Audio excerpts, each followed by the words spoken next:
On me pose souvent la même question et c'est une question qui se répète très souvent. Peut-on regrouper l'étude de la science avec le mariage?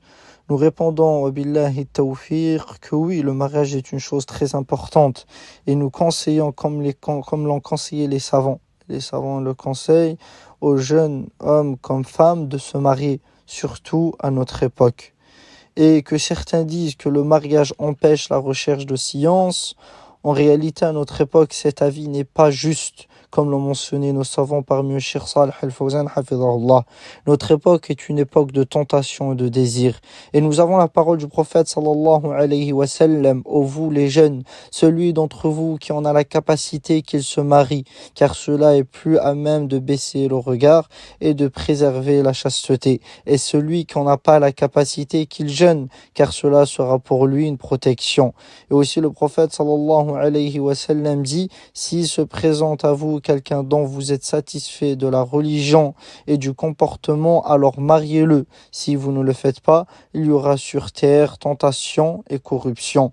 Ces paroles montrent l'importance du mariage dans la préservation de la religion. Cela est un ordre du prophète sallallahu alayhi wa sallam. Ainsi, l'étudiant en sciences invoque Allah, prend les moyens et fait les causes, et se marie avec une femme de religion, une femme pieuse, une femme issue d'un bon foyer, d'une bonne famille, attachée qui craint Allah subhanahu wa ta'ala. Une telle épouse sera une aide pour lui dans la recherche de la science. Comme nous disaient les savants, combien de personnes au début n'étaient pas engagées dans la science, puis après leur mariage avec une femme pieuse, etc., ils se sont mis à apprendre et à progresser. Et combien d'hommes ont été aidés par leur épouse dans la da'wa, dans l'appel à Allah, dans la patience, dans la recherche de la science. Elle devient pour lui ou pour un soutien, une conseillère sincère, une aide au quotidien. Ainsi, le mariage ne bloque pas la recherche de la science, cela est faux.